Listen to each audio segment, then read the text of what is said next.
Hey guys, Assalamualaikum, it's me Nina and welcome back to Nina Story. Hari ni aku nak cerita dekat korang tentang manusia yang dijadikan pameran. Pada zaman dulu, manusia dijadikan bahan pameran dekat zoo ataupun dekat muzium tu adalah benda biasa. Biasanya geng-geng penjajah lah yang buat benda-benda yang tak berberi kemanusiaan ni. Diorang buat benda-benda macam tu sebabnya salah satu adalah untuk tujuan hiburan, penyelidikan dan of course lah pasal duit. Selalunya yang jadi mangsa ni, bila orang tadi tu dia ada kelainan sikit pada fizikal diorang. So geng-geng penjajah ni dia akan take advantage dengan mempamerkan diorang tadi, dan of course lah diorang ni akan dapat keuntungan yang sangat-sangat besar. So jom aku cerita dekat korang siapa yang telah menjadi mangsa pameran orang penjajah. So without wasting any time, let's get started.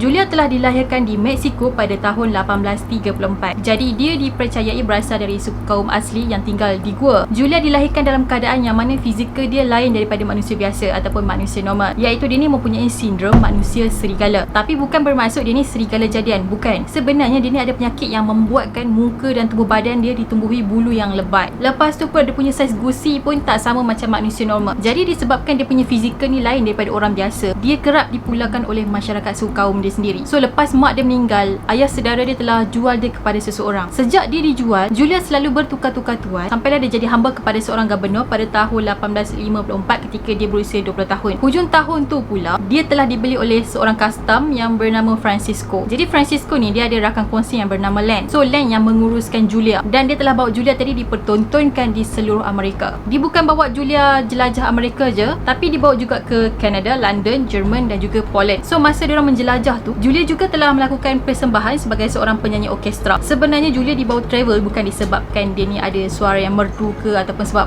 dia punya bakat boleh menyanyi, tapi disebabkan rupa dia yang pelik dan lain daripada orang. Mostly poster-poster yang diorang sebarkan untuk dia punya pameran jelajah tu, diorang akan guna title wanita paling hodoh di dunia, wanita beruk ataupun spesies hybrid manusia monyet. So nampak dekat sini diorang bawa dia just untuk tayangkan muka dia semata-mata. Yang pasal nyanyian tu macam bonus lah untuk audience. Dikatakan setiap persembahan Julia ramai yang akan datang tengok. So banyaklah income yang tuan dia dapat. Pada masa tu Julia ni semakin famous, dan kemudian Len yang kawan Francisco tadi tu yang menguruskan Julia telah nekat untuk kahwin dengan Julia. Dia kahwin dengan Julia bukan sebabnya dia jatuh cinta ke apa, tapi sebenarnya dia nak kanker Julia. Jadi bila Julia tu sah jadi hak milik dia, dia boleh buat apa-apa je lah, dan duit yang dia dapat tu akan jadi hak milik dia sepenuhnya. Jadi lepas diorang ni kahwin, Julia langsung tak dibenarkan keluar daripada rumah pada waktu siang. Sebabnya Len tak nak orang awam nampak muka Julia tu secara percuma. So kalau kau nak tengok muka dia, kau kena bayar lah. Jadi sesiapa yang nak tengok muka Julia, dia akan dikenakan 24 sen untuk dewasa dan 15 sen untuk kanak-kanak. Sebenarnya walaupun Julia ni nampak macam kacukan haiwan binatang macam tu, tapi sebenarnya dia ni sangat-sangat baik. Dia dikatakan seorang yang pandai bawa diri, pandai berbudi bahasa dan juga sangat-sangat peramah. Selain tu dia juga pandai dalam beberapa bahasa, pandai menari, pandai menyanyi dan beberapa kemahiran yang lain, contohnya dia pandai menjahit. Jadi masa Julia tengah famous ni, dia sebenarnya mula mendapat liputan daripada pihak wartawan. So dari sinilah diorang mula tahu siapa Julia sebenarnya dari sisi yang lain. Even rupa dia berbulu macam tu, tapi naluri dia tetap seorang wanita. Pada 20 Mac pada tahun 1860, Julia telah melahirkan seorang bayi lelaki. Tapi anak dia just sempat hidup dalam 2 hari je. And then anak dia meninggal sebab anak dia ni pun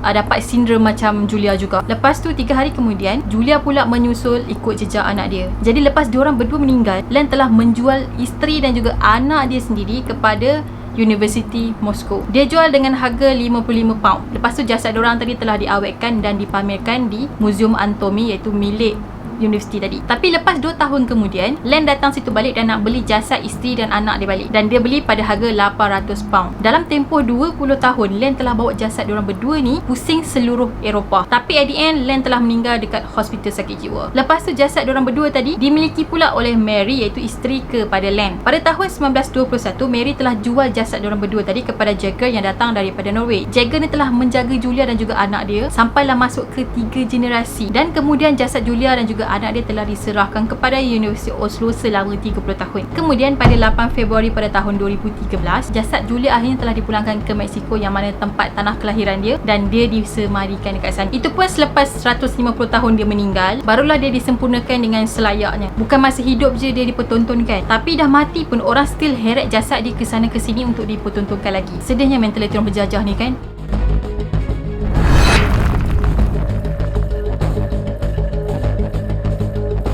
Otta Benga ni pula nasib dia lebih kurang sama dengan Julia. Otta berasal daripada negara Kongo dan dia adalah salah satu etnik dekat negara tadi. Jadi pada zaman pemerintahan Raja Belgium, diorang ni telah ceroboh masuk kawasan perkampungan orang asli dekat sana. Orang-orang asli dekat sana dipaksa bekerja sebagai buruh dan kalau diorang tak nak, diorang ni akan diseksa dan paling teruk diorang ni kena bunuh. Dianggarkan seramai 10 juta orang asli sana telah meninggal semasa pemerintahan raja tadi. Kemudian Otta telah dilahirkan pada tahun 1883 semasa raja tadi memerintah dan pada ketika itu masyarakat dia berada dalam keadaan yang ketakutan. Otta telah dilahirkan dalam suku kaum yang dipanggil sebagai Budi. So etnik dia jenis yang hidup nomad dan berpindah randa ikut musim. Biasanya diorang memang tak ada rumah yang tetap dan diorang akan berpindah ikut family diorang. Family Otta pada masa tu adalah dalam 20 orang macam tu. So diorang yang 20 orang ni lah yang berpindah ke mana-mana je untuk mendapatkan hasil hutan. Otta dia kahwin masa tu dia masih lagi muda dan dia dapat 2 orang anak. Kalau ikut kepercayaan dia punya etnik, Otta ni dah cukup syarat-syarat untuk menjadi ketua suku keluarga dia. So pada satu hari Otta ni telah keluar berburu dan dia telah diserang oleh sekumpulan tentera Belgium. Kemudian anak dan isteri dia telah dibunuh dan menyebabkan Otta ni hidup bersendirian lepas tu. So kalau ikut diorang punya adat kan, Otta ni dia kena hidup sendirian sampailah ada family yang nak ambil dia jadi ahli kumpulan diorang. So Otta pada masa tu dia memang alone dan dia selalulah meraya-raya dalam hutan. Lepas tu secara tak sengaja Otta ni telah bertembung dengan sekumpulan pedagang manusia. Jadi diorang ni terus tangkap dia dan rantai dia. Otta telah dibawa jauh daripada tempat asal dia dan dia telah dipaksa menjadi buruh di sebuah kampung pertanian. Masa ni lah Otta telah berjumpa dengan seorang mak saleh yang bernama Samuel. So Samuel ni adalah seorang ahli perniagaan yang telah ditugaskan untuk mencari bahan pameran bagi sebuah acara yang akan datang. Jadi pihak penganjur yang nak buat pameran tadi itu, dia nak buat pameran pasal evolusi budaya iaitu perbezaan hidup orang Amerika dengan orang asli. So bila Samuel ni dia ternampak Otta, dia rasa Otta ni macam sesuai untuk dijadikan sebagai bahan pameran. Sebab Otta ni dia punya fizikal dia lain sikit, yang mana dia ada gigi tajam. Dia ada gigi tajam tu sebabnya gigi dia kena asah mengikut tradisi etnik dia. Kemudian Otta ni telah ditangkap dan Samuel telah menjadi tuan baru kepada Otta. Otta dengan orang yang senasib dengan dia telah dibawa ke Missouri pada tahun 1904. Lepas tu diorang semua tadi telah ditempatkan dalam sebuah replika hutan yang dibina sama macam tempat asal diorang datang. Kemudian diorang dipakaikanlah dengan pakaian etnik diorang dan diorang bebas buat apa je dalam kurungan tadi. Pameran tadi memang mendapat sambutan hangat daripada para pengunjung. Even Otta ni rasa macam dia dipergunakan sebagai bahan pameran, tapi dia macam okey je sebab dia rasa dunia baru yang dia baru masuk ni lagi interesting. Tak lama lepas tu Otta telah balik ke negara asal dia dengan bantuan Samuel tadi. Dia pun kahwinlah dengan seorang perempuan daripada etnik Bagua, tapi perkahwinan diorang ni tak panjang sebab isteri dia mati di patuk ular. So nasib dia ni dalam perkahwinan macam tak berapa agak baik sikit. So since that day isteri dia mati tu, hubungan Otta dengan etnik tadi macam jadi agak renggang sikit dan Otta telah nekat untuk ikut Samuel ke Amerika pada tahun 1906. Kemudian Samuel ni pun telah menempatkan Otta dekat sebuah bilik kosong dan bilik kosong tadi tu sebenarnya adalah di sebuah muzium Amerika. Bukan tu je, Samuel ni juga bagi kerja dekat Otta dan dia dijadikan bahan pameran sekali lagi. So dia akan duduk dalam sebuah bilik kaca dan dalam bilik kaca tu adalah replika hutan. Tiba-tiba aku teringat movie apa tu, Night at Museum kalau tak silap aku, yang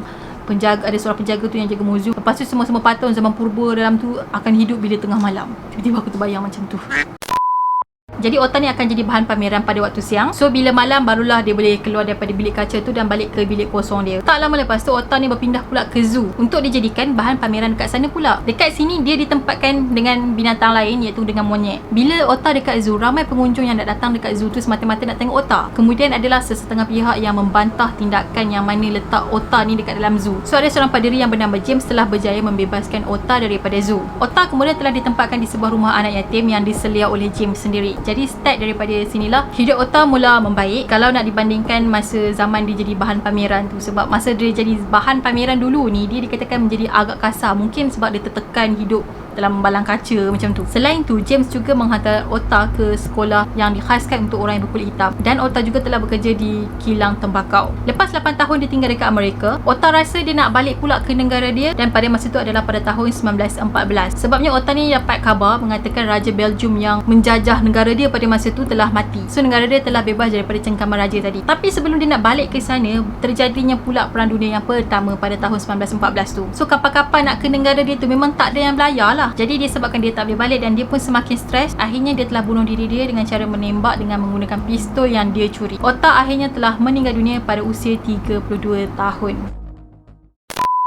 Okay guys, apa pendapat korang tentang kisah manusia yang dijadikan sebagai bahan pameran di zoo ataupun di mana-mana acara? Tapi pada zaman tu, manusia dijadikan sebagai bahan pameran adalah perkara yang biasa. Yang peliknya orang lagi suka pergi tengok. Korang boleh bayangkan tak betapa rendahnya mentaliti orang penjajah pada masa tu. Diorang anggap orang yang berkelainan fizikal ni adalah orang yang patut dijadikan sebagai hiburan. So benda tu macam lebih kurang body shaming lah kan? Alright, that's it for today. Dan aku harap korang suka dan enjoy. Pada korang yang belum lagi subscribe, make sure korang subscribe dulu, okay? Dan follow aku di Instagram dan kita akan jumpa lagi pada video yang akan datang.